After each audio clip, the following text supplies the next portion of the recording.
I vote we listen to that all night. That was beautiful. Nobody voted with me, so I guess I have to keep going.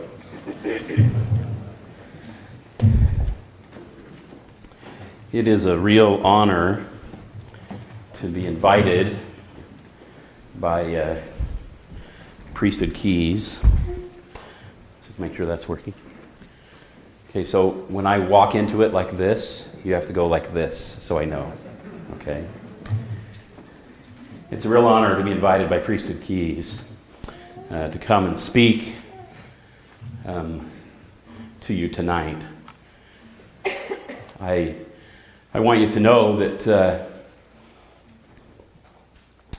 that is a special opportunity for me as a professional. I try hard to have inspiration in the work I do, but it's often very clinical and very technical, and I try to seek the Lord's direction in it. And I have found over the years that the only time, or one of the times, that I have most accessible to me, the Spirit in conjunction with my work, is when a priesthood leader calls and says, "I need you." And in that moment, the Lord enlightens me in the things that I should share. Because what I will share, I want you to know there's a genesis to the presentation I'm going to share with you tonight. A few years back, there's an international group, it's called ITAP, International Institute of Trauma and Addiction Practitioners. And I'm a member of that group, and I presented at one of their conferences, and they specialize in working with sexual addiction and people that have severe trauma. And I realized one of the things they never talk about is prevention. We don't have a discussion, at least in our clinical community, about how are we stopping some of the things we end up having to treat. What is the prevention? And of course, as members of the church, that burden lies squarely in the hands of parents. And so I set out to develop a clinical presentation that would help parents understand thoroughly even some of the clinical nuances associated with pornography, sexual addiction, and those kinds of topics. And so I presented that, and I had a tremendous response to it. And a year or two later, I was asked to present for AMCAP. Now, this is a Mormon organization, a group of Mormon practitioners that meet every year before the October conference. And in that conference, I took my same presentation and I added in gospel-principled elements to back up every clinical item that I spoke about. Not every, but most. And so it's a unique perspective for me. I have been given this presentation for a while, and I'm just so honored to do it for Priesthood Keys. I hope that is helpful to you. My goal specifically is that you leave with a newfound vigor. You're going to drive home, you're going to accelerate, you're going to push on the gas because you're so excited to talk to your kids about sex. You think I'm kidding. I am so not kidding. I want you to feel capable, because I know parents are terrified. Now, before I go into this, anybody familiar with, I like to do a little update because I get asked so often. My daughter, she had leukemia, and she was diagnosed June 25th of last year, and actually I discovered it at Debbie, at your place. Hi, Debbie. I don't remember Debbie's last name. Her high school last name was Debbie Walker. I don't remember her last name now, but we discovered that there. And 7 months later, she's cancer-free and in remission. We're so blessed and so grateful. And I like to do that for my own comfort, because people often ask. Her little Facebook page is about 6,000 followers on it. And so I'm Naomi's dad. That's who I am. That's what people say. Oh, you're the Bad Blood Girls' dad. That's it. Yeah, that's me. So here's some objectives I want to pay attention to tonight. I want to help you understand the nature and power of pornography and its impact on your child's brain. Not just their spirit, not just their emotions. I want you to know what it's doing to their brain. I want you to understand and teach sexuality from an urge positive perspective. You won't know what that means quite yet. We'll talk more about that. I want you to know how to protect your home from culture that's hyper-focused on digital sexuality, and the necessity of the development of a trusting and open relationship with your children as a primary preventative measure. Now, I want to start with this quote. This is an Elder Packer quote that I found in a lesson manual from 1972. And it has drastically affected my clinical career. But here's the quote. He's talking about the power of procreation. He says it was necessary that this power of creation have at least two dimensions. One, it must be strong. And two, it must be more or less constant. This power must be strong, except for the compelling persuasion of these feelings. Men would be reluctant to accept the responsibility of sustaining a home and a family. And I do think, a lot of people think he's slamming men there. But he's talking about mankind. This power must also be constant, too, for it becomes a binding tie in the family. So what are the two criteria that Heavenly Father designed sexuality with? Strong and constant. Now, in our culture, how often do we talk about sex with our kids? Not very often. Maybe there are some exceptions in the room, but most do not.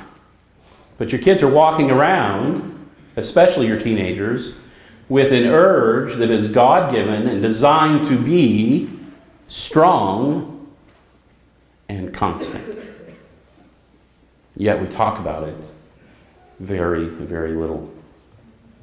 This is such a wonderful quote. I'm going to ask you to repeat it several times, I think, throughout my presentation. I want you to remember those 2 points. If you don't leave with anything else, remember the sexual drive is strong and constant. This particular quote in 1972 has so affected me, though, that in Elder Packer's last talk, he repeated that very phrase. We were watching conference in our living room. He said it. I stood up. He said it. He said it again. My family's like, he said what? What are you talking about? But if you read that, he gives the most poetic and beautiful discourse about mature love as he's talking about his wife. I really encourage you. And he talks about that sexual urge being strong and constant. Now, I'm going to invoke the scriptures here. Zechariah 10:2 is, in my opinion, a prophecy of pornography. And I'm using my own license here. I've not heard this from any journal authority, but I believe that this is what it is. For the idols have spoken vanity. We okay?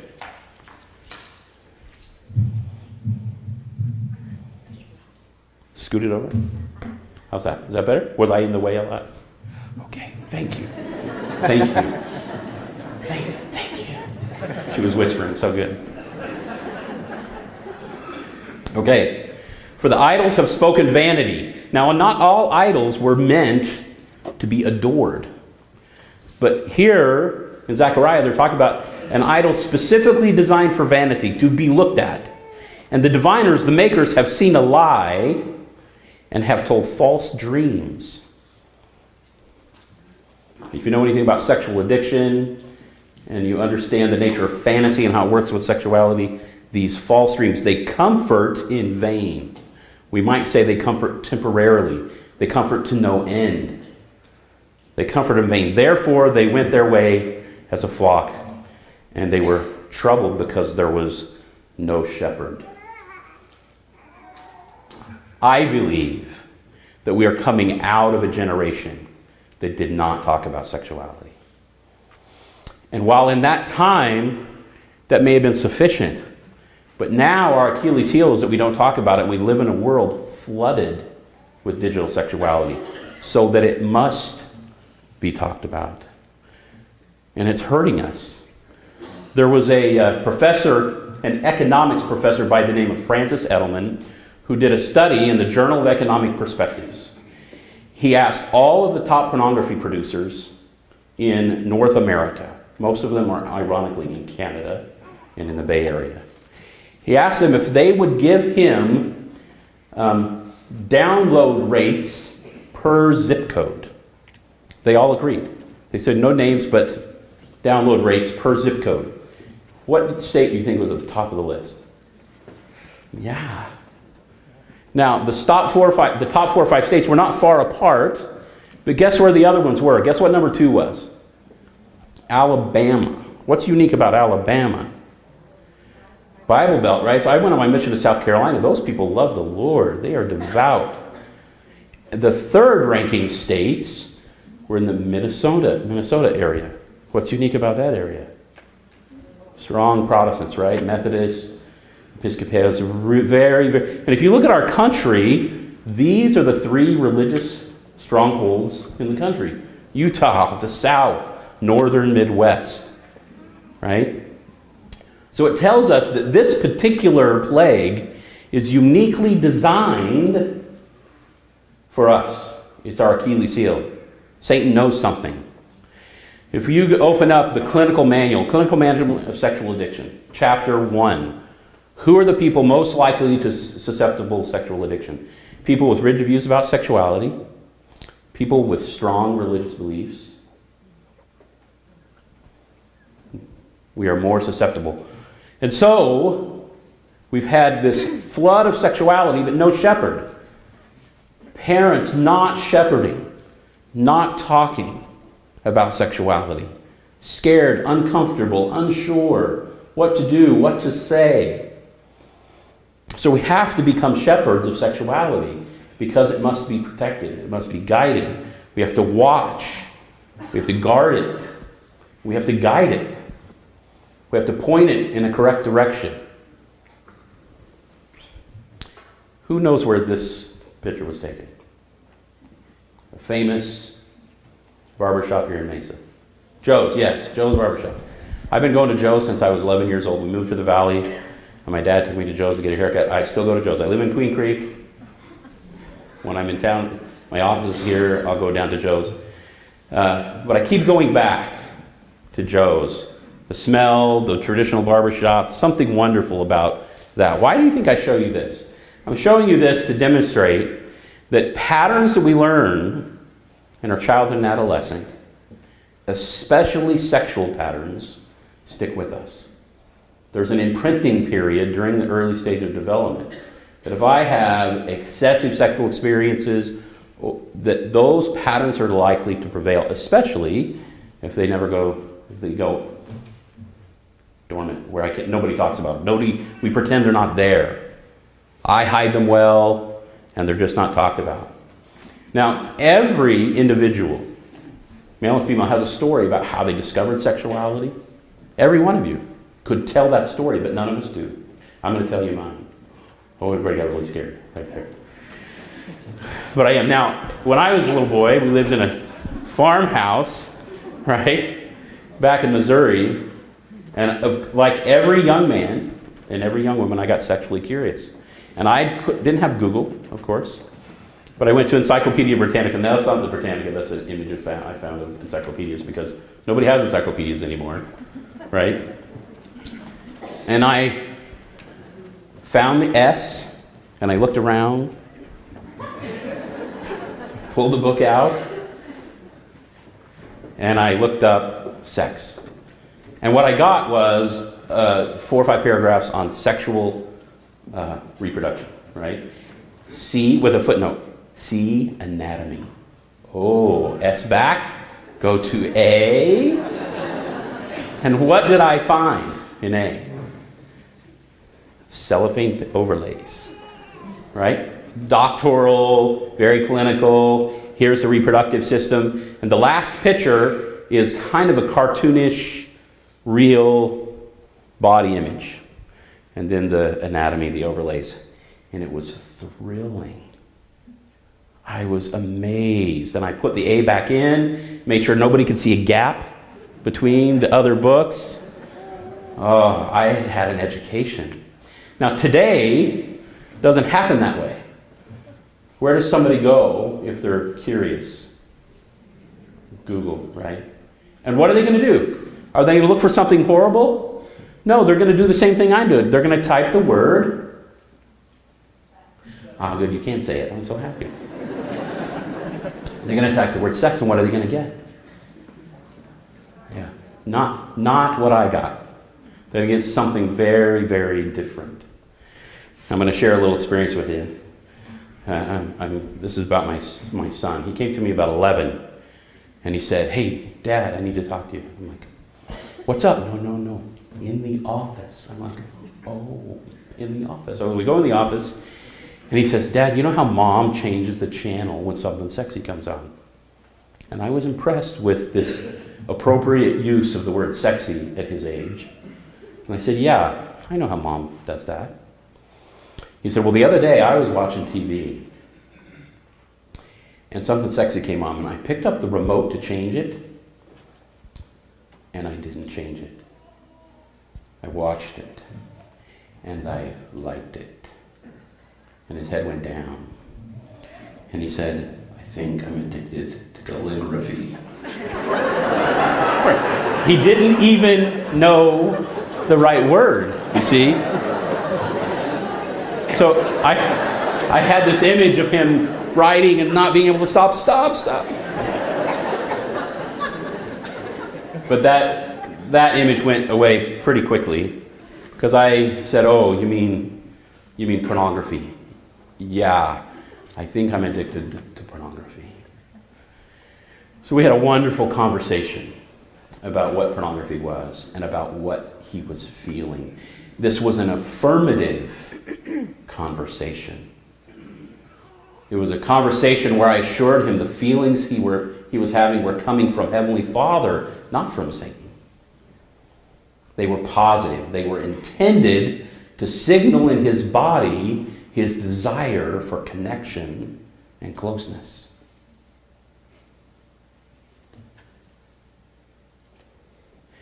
And we talked about what its primary purpose was. Now, when we talked about its primary purpose, I heard the loudest, heaviest sigh I've ever heard from anybody. He was so relieved to know that there was nothing wrong with him.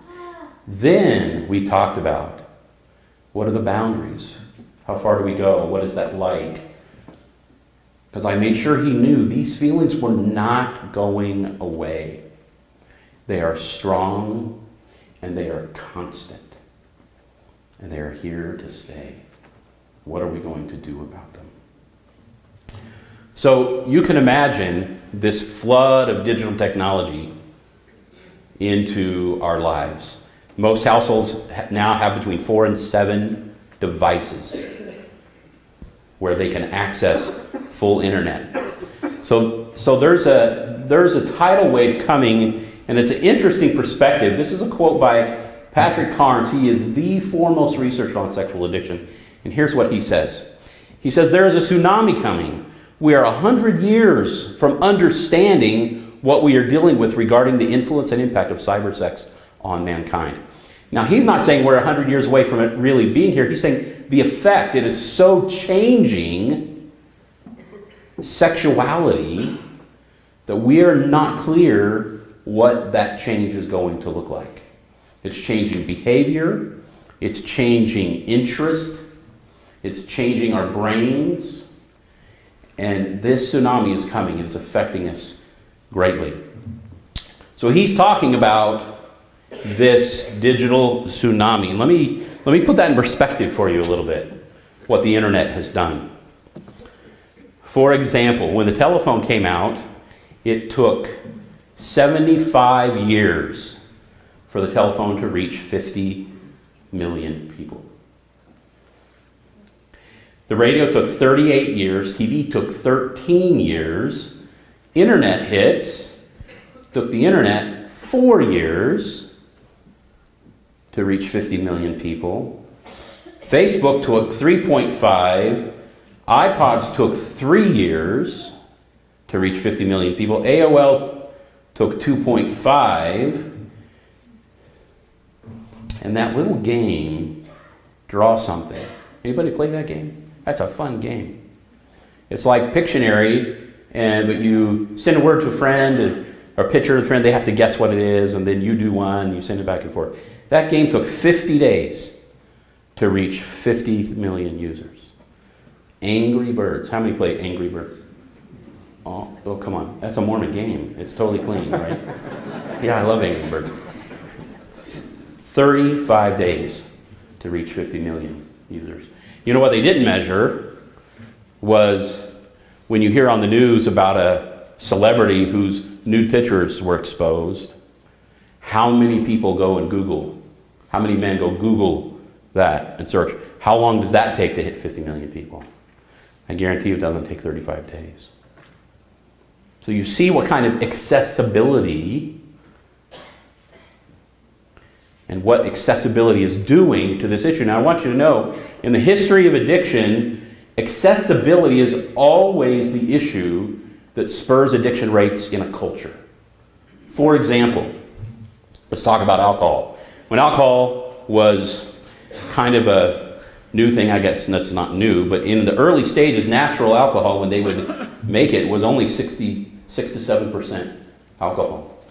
But as the Industrial Revolution came, and as they developed new technology and new ways to distill it and prepare it, manufacture it and deliver it, now we can get 100 proof, right? And that's, we're Mormon, I'm not sure, I think that's 50% alcohol, anybody know that? And it's on every grocery store. And through that period of time, alcohol rates skyrocketed, right? But it's obvious why. The accessibility is so much more present. Same with tobacco. Tobacco used to be a cash crop, a labor crop, right? And it took intensive labor to get that. And now, again, through the Industrial Revolution, every gas station, every grocery store, right? And what's the leading cause of death in America? Lung cancer, heart problems. See, access is always the trigger for addictive behavior in a culture. Even food. Used to take a great deal of effort just to produce something like this. And that looks pretty good, right? I mean, we're talking about my addiction now. So we're going to do a little processing. But today, this is not even what we get, right? This is what we get. And it ends up, now, I didn't pose for that picture, I promise. My wife said, you know, they might think that's you. And I said, oh, I can't believe she said that to me.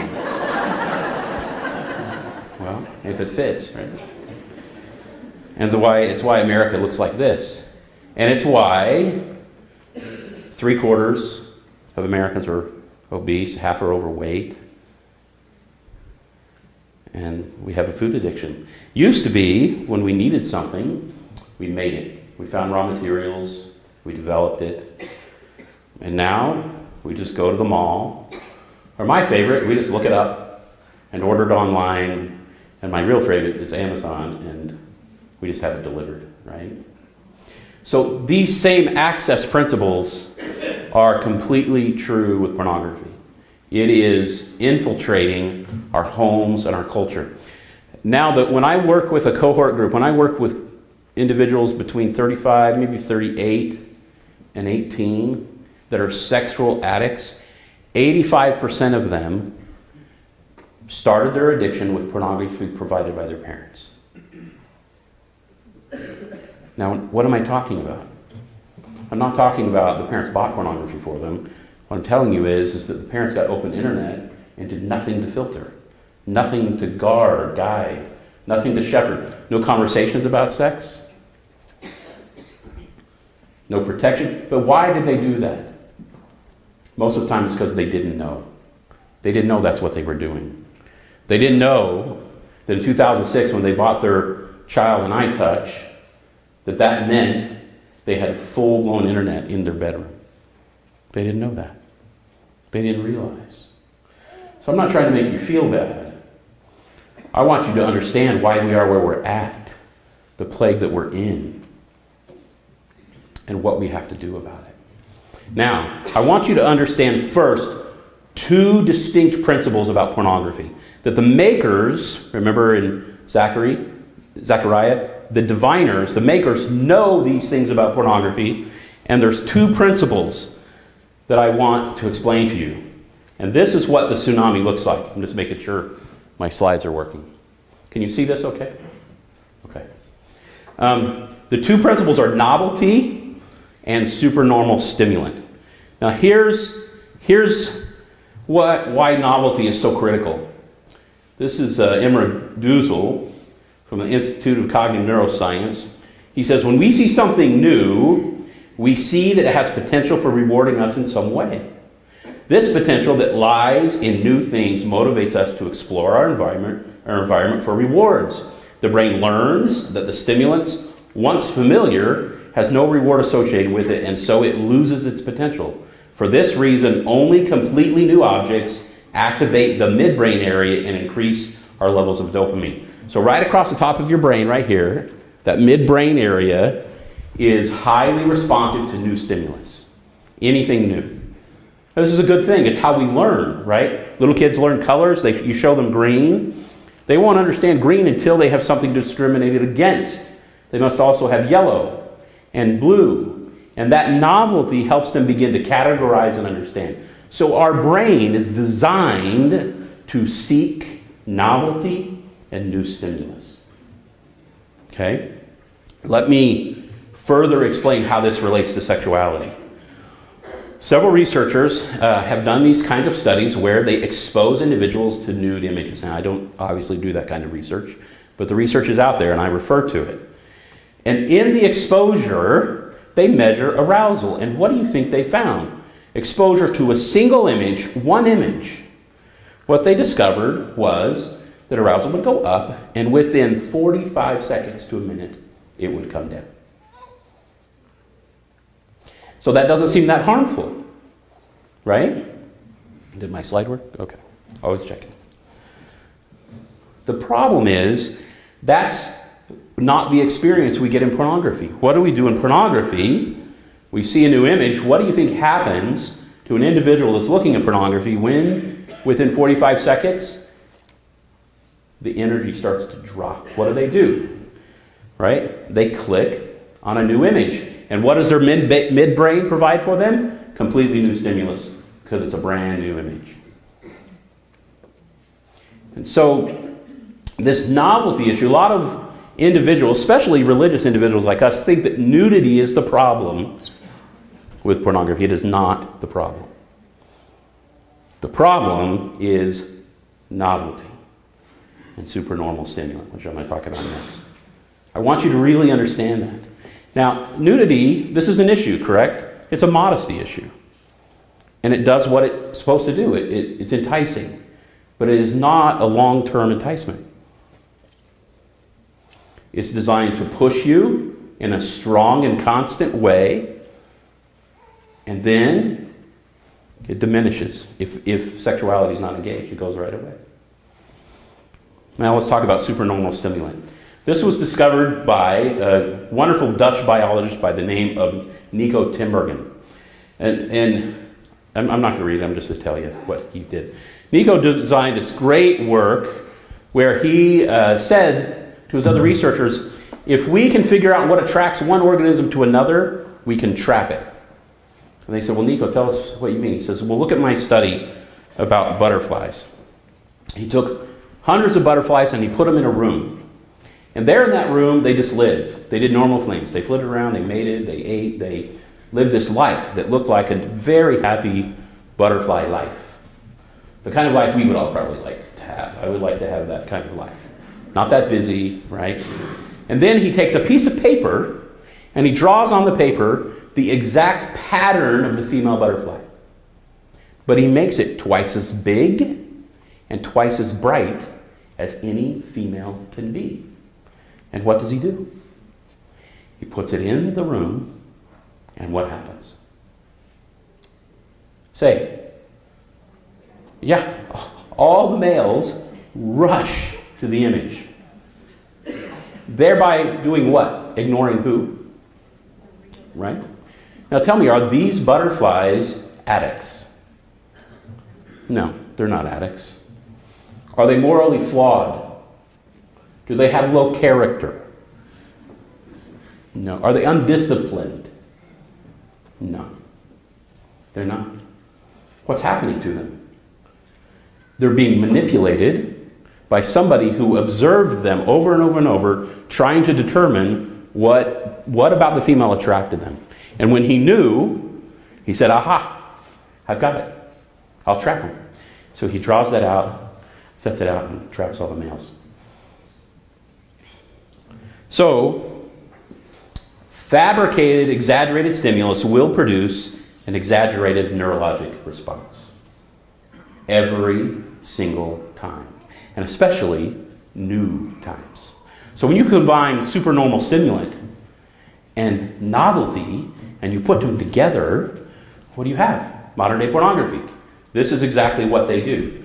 The people in pornography have exaggerated body parts.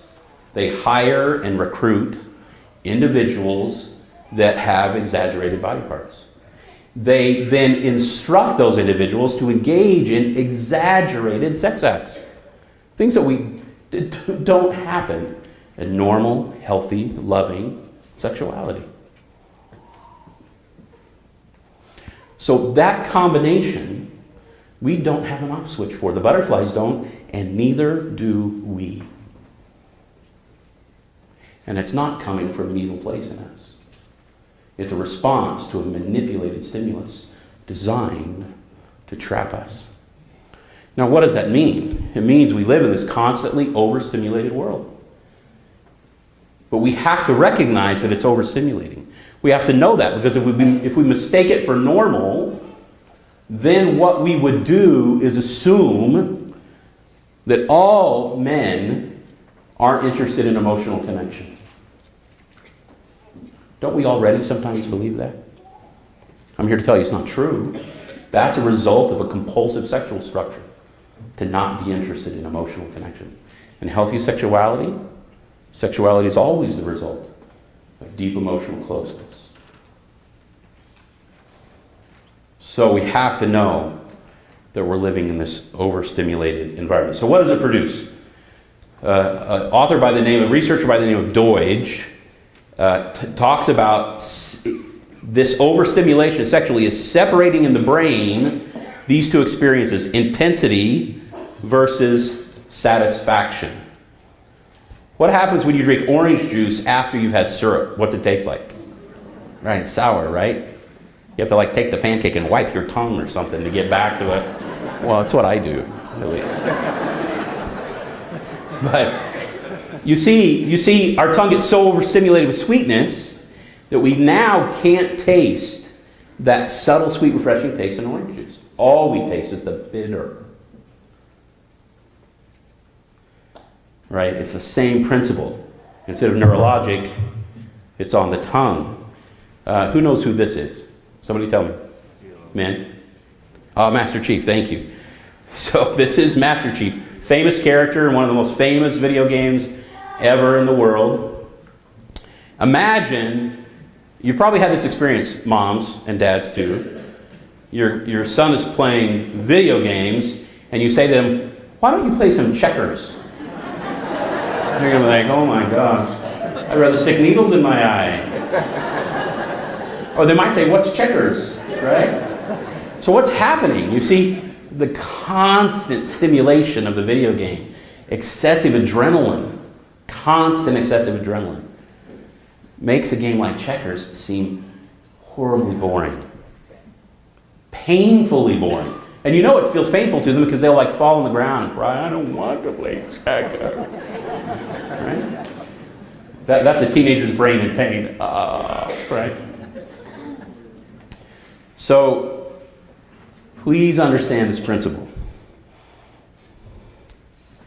For some reason, that one keeps popping up in my life. I'm not sure why. So this is Jimmy. Jimmy comes with me in all my presentations. I want to walk you through what happens a boy and girl's head when they have these experiences with pornography.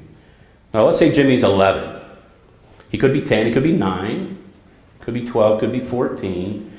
Was Jimmy thinking about sex? When my boy was 11, he thought about bionicles all the time. I don't know if you know what bionicles are, but they're these exaggerated Lego toys that are crazy warrior type things. He loved them. And he thought about riding his bike. Did he think about sex at 11? What do you think? I already told you the story about him coming to me at 11, right? Absolutely. He's thinking about it now. Here's what you have to understand. Our neurology and the hormones that we experience, we may not think an individual, let's take boys, it's true for both genders. We may not think a boy is having sexual feelings because he still is only 100 pounds soaking wet when he's 11. But remember, the testosterone that's responsible for the sexual feelings has to start pumping and has to start working to get the features developed that we would then identify with a boy that's maturing. Broader shoulders, hairy, smelly, right? And when they're older and bigger, then we think that. You have to know that once that testosterone is present and pushing those physical changes, they're viable. And they don't know it. And they don't know it unless it gets woken up inside of them, or until the day where it gets appropriately socialized, right? What's appropriate socialization of that waking sexual experience? Anybody know? I think I may have had that feeling in this very building. When I was 14 at a stake dance, we used to come, this was like the Mountain View dance, you know. We loved going to the Mountain View dance. Girls we didn't know, knew, right? New girls. And that first appropriate feeling is, oh my gosh, look at her. Did I say that out loud, I think, as I'm standing in the middle of the dance? Should I go over there? No. Yes, I should. No, I shouldn't. This is the awakening of that feeling. And if it's strong and constant, what do? I eventually go over, right? And I mumble something, my mouth is dry. That's all hormone, right? That's sex drive. Without sexual feelings, that never happens. You see how critical it is? And if it lives in an unoverstimulated environment. So let's talk about Jimmy's first experience with pornography. Here's what's going to happen neurologically. Now these letters are small, but I'll read them to you. So his curiosity is always constant, right? Why? Because Elder Packer said so. Because scientists say so. Sexuality is real and alive in our brain at a very young age. But it's curious. And that brain is going to take 1 to 3 seconds to determine what? If that's a pleasurable experience or a painful experience. And what is that brain going to decide? Pain or pleasure? Pleasure, right? Dopamine. Hello, frontal lobe.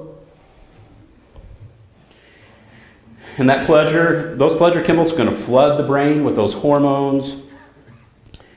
And then what's likely to happen? Rewarded behavior likely will happen again, right? So he's likely to go back and visit those images. He's likely to seek them out because he may not understand them. I can't tell you how many Mormon boys have told me in therapy, I didn't even know. They would say don't look at pornography. I didn't know what that meant. I didn't know what I was doing was pornography. Well, I had no shepherd. Nobody's talking about sex. Right? So that's what's going to happen. That overstimulation begins. Excessive novelty. Right? Supernormal stimulant. Things you see will not be normal images. And over time, you'll experience a loss of satisfaction because that overstimulation always produces that, right? Syrup to orange juice, loss of satisfaction, loss of sweetness. Video games to checkers, loss of satisfaction. Normal things don't produce anymore, don't produce what they're intended to produce. And here's what he's going to think. Now here's just cognition. Wow, that felt great. That was bad. I liked bad. What's the next one? Yeah, I am bad. But this can only happen if he doesn't talk to anybody. If he doesn't know, this produces what we call toxic shame, where we don't know the difference anymore, right? That I make mistakes versus I am a mistake. And they think I can't tell. That's something we don't talk about. We think, well, I didn't tell my kids. One parent said to me, I didn't tell my kids not to talk about sex. I said, well, did you ever talk about sex? Oh, no. Well, don't you think they picked up on your impressions there? So this begins to shape the core beliefs of sexuality in an individual. And this is just as true for young women as it is young men. You see? Young women, where are they finding pornography? Young women, it is a myth that, I want you to know, it's a myth that women are not visually stimulated. That is not true. That visual stimulation does not kick in as fast as it does for men. But it's not true. They're intensely curious. They're curious and insecure about their bodies, just like men are. And they want to understand and they want to know. Where do you think girls are finding? I'll tell you, I've had a couple of experiences. Girls are often finding porn. They go babysit for somebody, and they're there alone, and the people have wide open internet, bad channels on cable, and we don't think about that. And when their curiosity walks into that, they're deeply shamed. They feel horrible about themselves, and they won't talk about it because they live in a culture where we don't talk about sexual feelings. Do you see now why I want you to rush home and be excited to talk about your kids? Because you're thinking, well, not my kids. My kids aren't having those kinds of feelings and experiences. Really? Strong and constant? I promise you they're having those kinds of feelings. I promise. And they need you. Here's what it produces. These core beliefs about sexuality begin, and there's 4 of them. The first one we've already talked about, I am bad. The second one is, I must hide these bad feelings. I can't let anybody know about them. I can't trust others. If I tell somebody this, they're going to be disgusted with me. They're going to run away from me. They're going to hate me. They're going to punish me. The last one is, they get to a point, if it goes on, they develop a chronic habit. Then they start to think, life is impossible without this. There's no way I can stop. I have tried over and over and over. So what is it Elder Packer says? What are the two dimensions? Power procreation must be and very good. A little louder. It must be and very good. And it is in your child and your children. They have it. Just like you. It's no different. Well, it is different, right? A teenager's testosterone, for example, 3 times what it is for a man like me at 48. Right? It is 3 times what it is. I remember. Don't we remember? You remember, right? Men, shake your head. You remember. It was powerful. It was irritating. Right? Strong and constant. So let's talk very specifically about steps to shepherding your child's sexuality. I'm going to run through these, and all of them, and then we're going to go through them individually. Number 1, you must build a relationship of trust above all else. I gave this presentation one time and I talked about this. I talked about the necessity to know that your child will come to you if they are in distress. If his chain comes off his bike, does he come to you to help him? Or does he think, Dad won't put the remote down, I'll do it myself? If they have a fight with a friend, will they come talk to you about it? Because if they don't, if they won't, if you don't have that kind of relationship, they're not going to come talk to you when they have sexual feelings. I'm also going to say they're not likely to come talk to you about them if you never talk about sex and you don't tell them to. Imagine the conversation that I'm wanting you to have. Hey, when you have a sexual feeling, come talk to me about it. I really want to know. I want to help you with that. Does that seem terrifying? I hope not by the end of this. I hope not. Build a relationship of trust above all else. We'll talk about how to do that. 2, we must aggressively protect your home from inappropriate media. Aggressively. We have to get hardcore. See, if you understand novelty and supernormal stimulant, I get this impression from parents sometimes, like, well, you know, it's in the world. They have to choose. I said, oh, well, maybe you should put some cocaine on the dinner table and let them choose, because cocaine and porn are about the same level of dopamine production in the brain.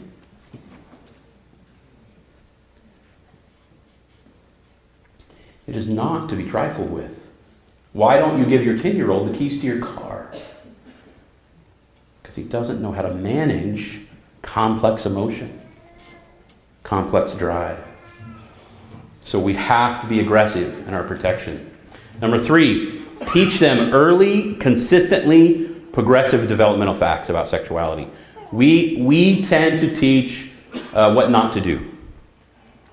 And I'm telling you, as members of the church, it is not your bishop's job to teach your kids about sexuality. It is so not his job. And I hope he sends them right back to you. If a boy would come to me and talk about masturbation, I would say, oh, I'm so excited to work with you on this. We have some repentance to do. Tell me what you know about sexuality. Crickets, right? Nothing. I don't. If I do know, I'm not talking to you about it. I send them back to your parents, and I tell the parents, your boy needs an education. You need to do your job before I can help him. You can't help somebody stop something they don't understand. They have to see the big picture. They've got to understand what's happening. So we have to teach them early, consistently, progressive developmental facts. 4, we have to model and demonstrate strong and abiding affection and respect. This means you have to talk about it, and then you have to show them. This means they have to see you hug and kiss in the kitchen. They have to, you know how we ignore them with TV? Don't ignore them then. Ignore them while you're hugging your wife. And they're like, Dad, Mom, hold on just a minute. We're doing something. Something. Let them see it. Let them know what it is. Number 5, be prepared to respond to first sexual experiences and to exposure to pornography. We have to be as strong and constant as the urge itself. So I'm going to talk about the first one, that slide that says the first one repeats it, which is what? What was the first one? Anybody remember? Build relationships of trust. In order to do that, you need to understand a couple of psychological constructs. You need to know that in your parenting and what you do with them, there are 2 types of experiences. Implicit behaviors, things you do that you don't intentionally know you're doing, and then explicit emotional things we do in parenting. So let me run through that. I want you to understand the science of what it means to make a connection. This is a researcher by the name of Alan Shore, and he says, he's a little wordy about it, he says, it's now established. What do you think that means? And this is a high-level researcher, I promise you. What do you think it means when a researcher says it's now established? Yeah, we've done this research so often now, and it's so repeated in so many different scenarios, we get the same response every time, that emotions are the highest order of direct expression of bioregulation in complex organisms. That's us, complex organisms. That the maturation of neural mechanisms involved in self-regulation, our emotional states, is experience dependent. There's this old school that like you're just born with a template genetically, that's all there is to it. The science is very clear now, those things are experience dependent, and that these critical affective experiences, our emotions, he's kind of wordy about it, are embedded in the attachment relationship. In other words, attachment relationships are essential because they facilitate the development of the brain's self-regulatory mechanism. Our kids need us to know how to emotionally regulate. They have to look to us to gauge what their next response is. That's a good thing. It's learning. They're doing it from the time they're a baby all through their life. And we're teaching them implicitly sometimes, correct? So here are those implicit behaviors. Eye contact, smile, touch, tone, movement, and sugar. I know you're thinking, I'm just throwing that in, but I promise this is a real deal. Now think about this. These are what neurologists tell us, the behaviors that create bondedness and connectedness. This is what I'm wanting you to have with your children. You have to know that if they're in pain, they run to you. When that pain gets more complex later in life, they come to you. You have to ensure that relationship. You have to keep that pathway open. And the implicit way that you do that is by using soft tones with them and looking at them and smiling. That requires you to be in this room with them first. And movement and gesture, doing things with them, participating in activities. And sugar, this is all the stuff we do with babies, right? We gaze into their eyes, and what do we get? They start to smile. We smile back. We just had our first grandchild. And when that baby smiles, you would think my wife won the lottery. She's like, look at the smile, she's smiling. Oh. It's just this beautiful moment, right? And it floods our brain with pleasure chemicals to share that. We have to look at our kids. We have to talk to our kids. We have to be kind and loving to our kids. Their brain is watching our implicit behavior. If we fold our arms and use harsh tones, right? It just doesn't work. I want to demonstrate that our Heavenly Father does this. Moses 1:2, and he saw God face to face, and he talked with him. The glory of God was upon Moses. Therefore Moses could endure his presence. Saw God face to face. I mean, just a picture. You want to smile, right? 3 Nephi 19:30, and when Jesus had spoken these words, he came again unto his disciples, and behold, they did pray steadfastly without ceasing unto them, and he did smile upon them again. And behold, they were white, even as Jesus. Imagine the Savior looking at us and smiling. What that will do to you. Imagine doing it to your child when they're 3 and you are their everything, and you smile at them. Their brain says, this person loves me. This is my safe place. Touch. And they brought young children to them that he should touch them. And his disciples rebuked those that brought them. He wanted to touch them. And it came to pass that when Jesus had made an end of these things, he touched with his hand the disciples whom he had chosen, one by one, even until he had touched them all, and spake unto them as he touched them. Priesthood ordinances require touch. That picture, that's my daughter, who's 18. That's her screenshot, or the lock key screen. What is that called? It's the picture on her cell phone. And my dad died years ago, and she doesn't really remember him. But she says to me, I remember that day. I remember holding his hand. Right? Movement. Noah was a just man and perfect in his generations, and he walked with God. I think this is literal. He was with God, they talked, they walked, and he saw the Lord, and he walked with him, and he was before his face continually when he walked with God. Soft tone. How sweet are thy words unto thy taste, yea, sweeter than honey to thy mouth. And after the earthquake, a fire, but the Lord was not in the fire. And after the fire, a still small voice. The tone of our voice. Sugar. Oh. Okay. I apologize. I'm going quickly because of time. Sugar. And it came to pass that I did go forth and partake of the fruit thereof, and beheld, it was most sweet above all that I have ever before tasted. Yea, and I beheld that the fruit thereof was white to exceed the whiteness that I've ever seen. These implicit behaviors are critical in our ability to bond with our kids, to get them to open to us and come to us. We have to communicate in these implicit ways that we are safe. Okay? Now here are the emotional bonding agents. And follow this acronym, PLACE, the PLACE principles. They're developed by an individual by the name of Daniel Hughes. They are playfulness, love, as in expressions of, acceptance, curiosity, empathy. Playfulness versus what? Harshness.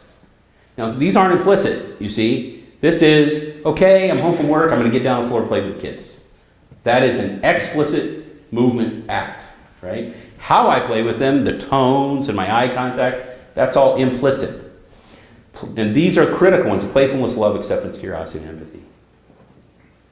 Playfulness, top of the list. You want your kid to bond with you? Play with them.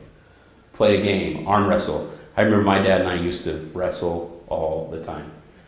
And he would laugh and cry, and I would laugh and cry, because it was so funny and so hurtful and so painful sometimes. But very bonding, because afterwards, I felt like my dad and I were just absolutely best friends. Love versus what? Content. Acceptance versus evaluation. You can't be close to me until I judge whether you're good enough. Curiosity versus disinterest. Empathy versus apathy. Apathy, this is the quintessential, right? Watching TV and my daughter's moving my head. Dad, what? Dad, what? Right? It's not intentional. It's apathy, though. It says, I'm not paying attention to you. Okay, number 2, aggressively protect your home from inappropriate media. Elder Packer, he is my friend, I'm telling you. The priesthood holds consummate power. It can protect you from the plague of pornography. And it is a plague. If you are succumbing to its influence, if one is obedient, the priesthood could show how to break a habit and even erase an addiction. Holders of the priesthood have that authority and should employ it to combat evil influences. So is a bishop supposed to teach about sex? No. Who? Parents. What priesthood is he talking about? Patriarchal priesthood. Yeah, there are other avenues for the priesthood to manage this issue and to help. But I assure you, he is talking about you as parents. And that patriarchal priesthood and your responsibility to protect them. Well, how do we do that? How do you get super rigid, super technical? Maybe is this the biggest issue sometimes for parents? I'm just not sure how to do it. I thought that.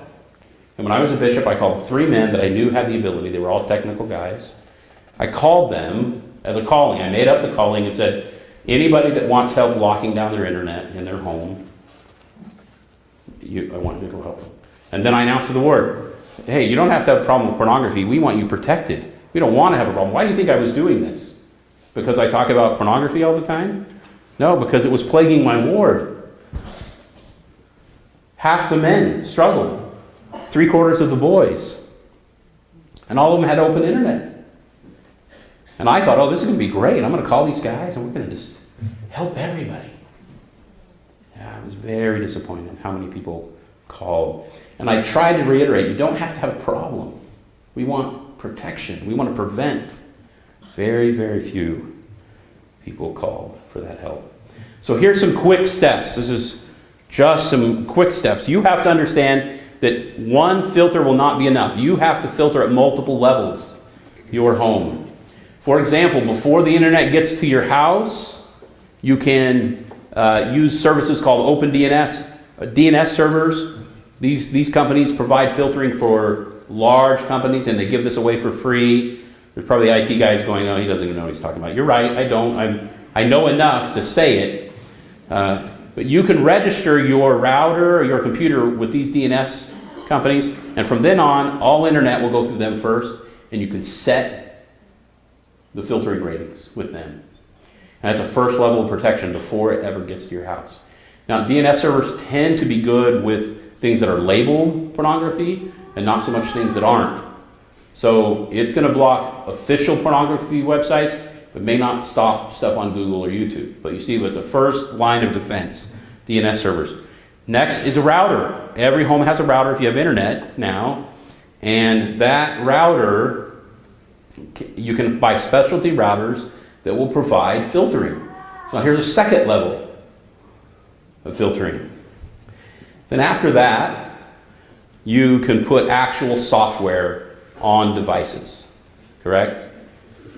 NetNanny, K9. K9 is free, NetNanny costs money. And these are great, they're very, very helpful. My experience is that when families set out and filter at multiple levels, they discover a pattern that works for them. A pattern that makes sense, that they test it. Now here's an interesting thing. You have to test it.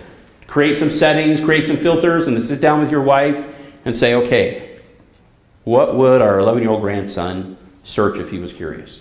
And try it. See if you can get through. Don't leave it to the kids to test. You have to test it, but do that with somebody. You've got to make sure you have that. And don't forget cell phones. Cell phones are very, very difficult to filter. I will tell you, an iPhone can absolutely be filtered. An iPhone has a unique quality. You may not know this. It can create what we would call an absolute whitelist. Now, typically, on filtering devices, you create a whitelist and a blacklist. Here's my whitelist. This is websites that I never want you to block, and blacklist are things I want you to block. An iPhone can create an absolute whitelist. Here's 3 websites. Never allow any other website than those 3 ever, and it won't. So this is not about going back to the Stone Ages. It's about getting as smart as the technology, finding help, being aggressive to find help. Do that with people. Now, are there ways around it? Sure, there are. But you can make it so that there's not. You have to work for that. But we have to do it. Here's why. David O. McKay. In 1966, David O. McKay prophesied scientific discoveries that would stagger the imagination, would make possible the preaching of the gospel to every kindred tongue, people, and further, discoveries laden with such potent power, either for the blessing or the destruction of human beings, as to make men's responsibility in controlling them the most gigantic ever placed in human hands, not a metaphor. The most gigantic. Your ability to understand and control these devices in the hands of your kids is the most gigantic ever placed in your hand. Don't buy your kid a smartphone that you do nothing about. Don't do that. They absolutely will have open internet to anything. You have to do something about it. You have to protect them. You see why you've got to run home and talk to your kids about sex? Say, hey, let me see your phone. And what are they going to do? No, don't take my phone. Right? You have to talk about it. You have to engage this process. You have to let them know how much you love them and how much you want to protect them. So I'm going to skip through this because of time. These statistics show the surge of iTouches and iPods through 2005, 6, 7, 8, because there were so many of them sold, and parents just didn't realize what they were giving their kids. They were giving them small computers in their hand, complete access to the internet, right? Very, very destructive. So we have to teach them early and consistently progressive and positive developmental facts.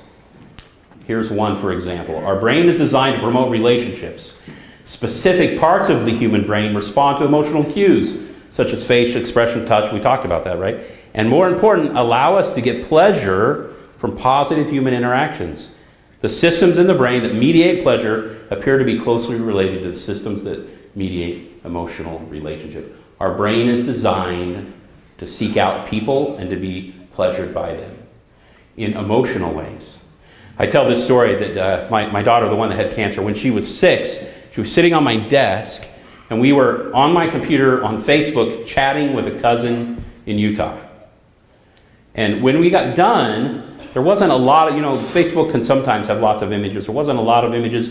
They had the ads on the side, and there was an ad, it was a workout ad. It was a woman in a workout top, like a workout bra, and gloves, and she's doing this. She's making some kind of this 6-week workout to get skinny right now.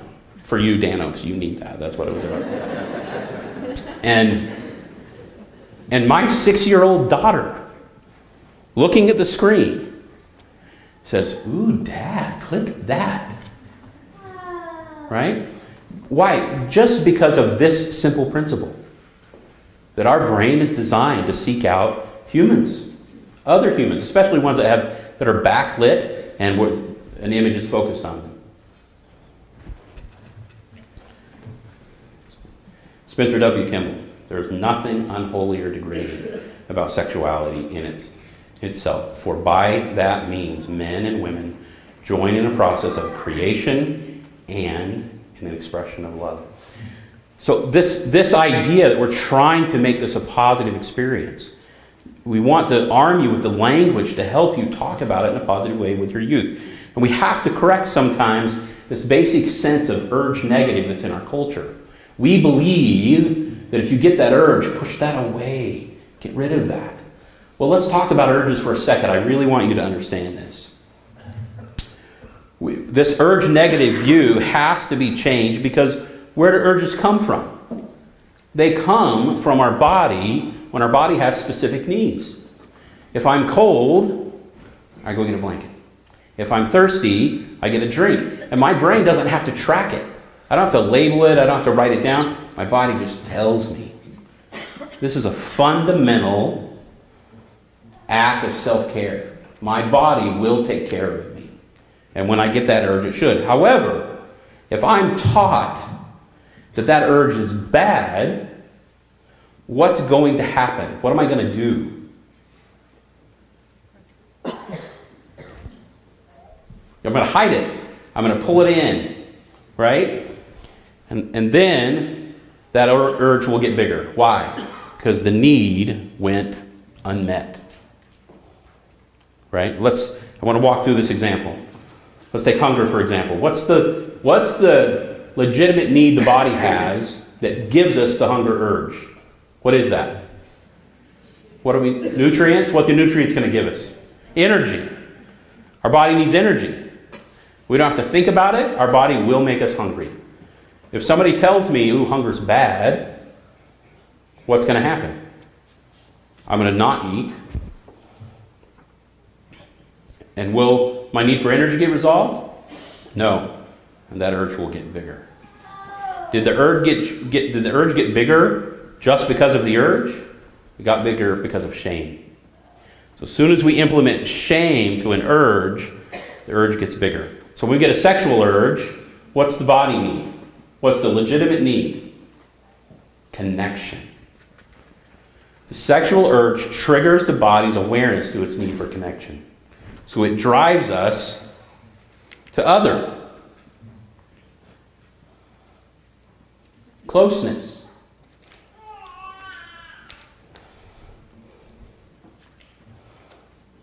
To love and bonding. So if I'm lonely, what's going to happen to my sexual energy? Up or down? Up. If I'm a 13-year-old boy or girl, and I don't think anybody likes me, am I more susceptible to pornography or less? More.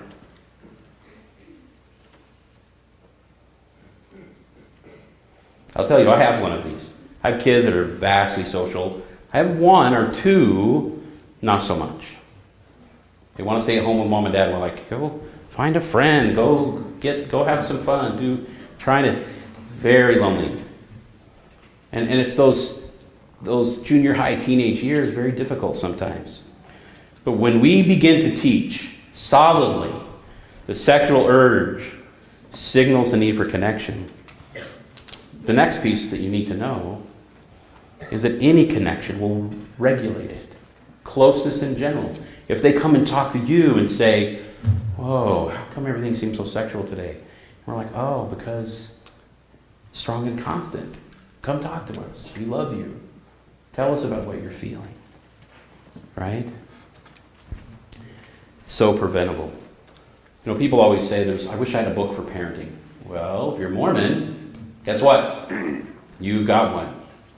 A parent's guide, and in a parent's guide, they tell us this: it's important that you teach your children about sexuality. The Lord has given the responsibility for the teaching of children to parents.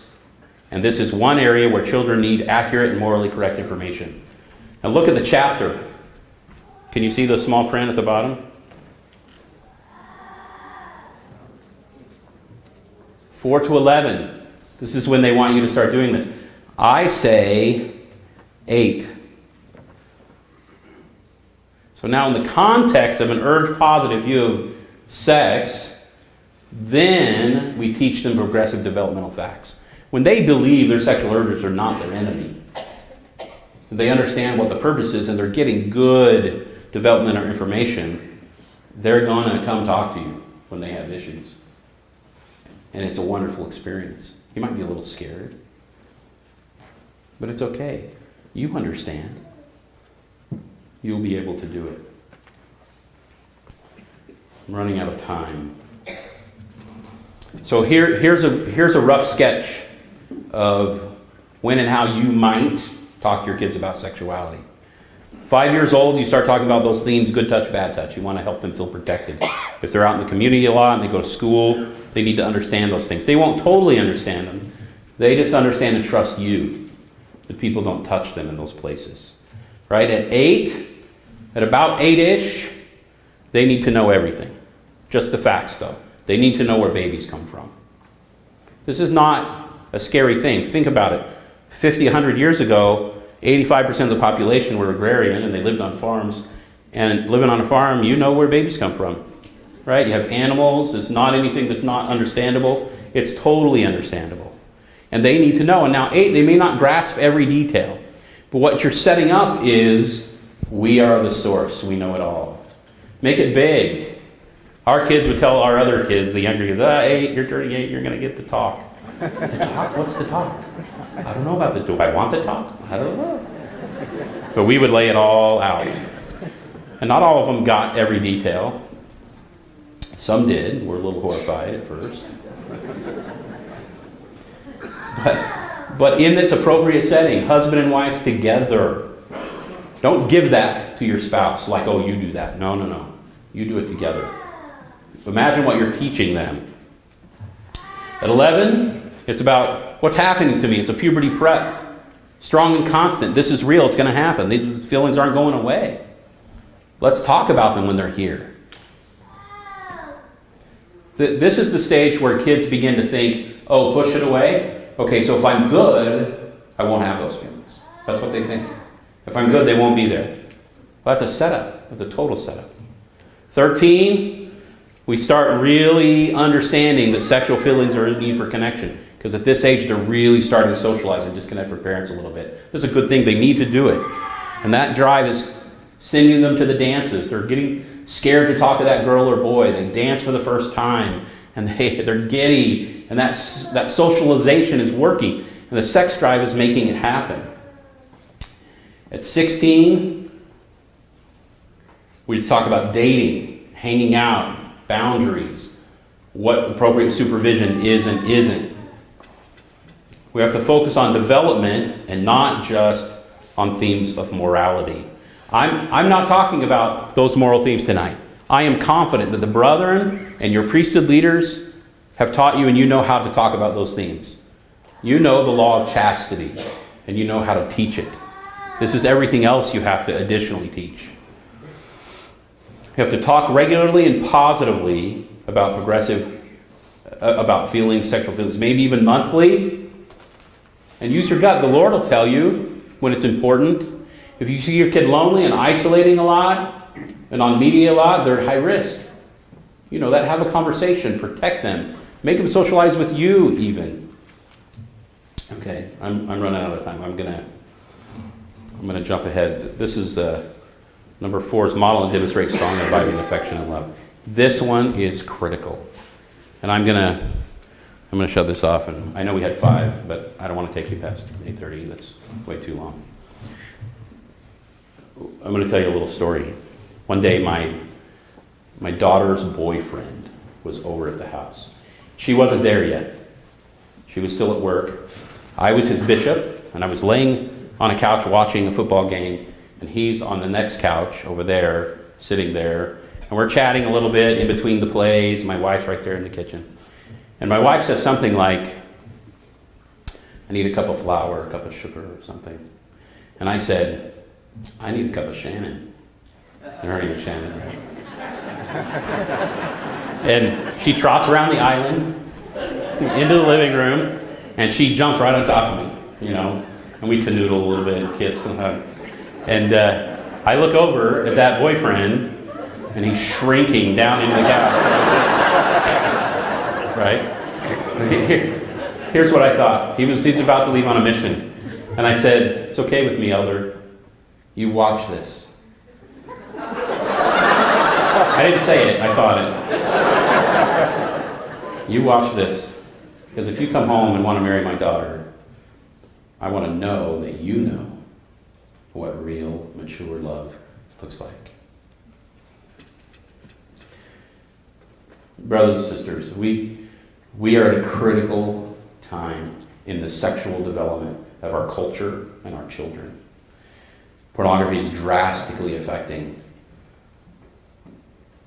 us, people of faith, our brothers and sisters that may not be Mormon, that love our Father in heaven. It is drastically affecting us. We have to get more loving with our kids, more rigid about what media we allow in our home. We have to demonstrate an urge-positive approach, a sex-positive approach. We have to develop regular conversations with them. And we have to model for them what mature love looks like. It is our duty to be their shepherd and guide their sexuality. We must be as strong and constant as the urge itself. I testify to you that God lives, that His Son is our Savior, and that this divine plan of salvation is uniquely positioned around sexuality. It is a piece of it. It belongs to God, not to Satan. It is His. Let us live with this principle like it's ours. We own it. We have to put love back into sexuality and take out of it isolation and objectification. I testify the gospel is true. I hope that my comments were appropriate and helpful, and at any time in the future, invite your priesthood leaders to correct anything I said. Please listen to them and follow them. And I say this in the name of Jesus Christ. Amen. Amen.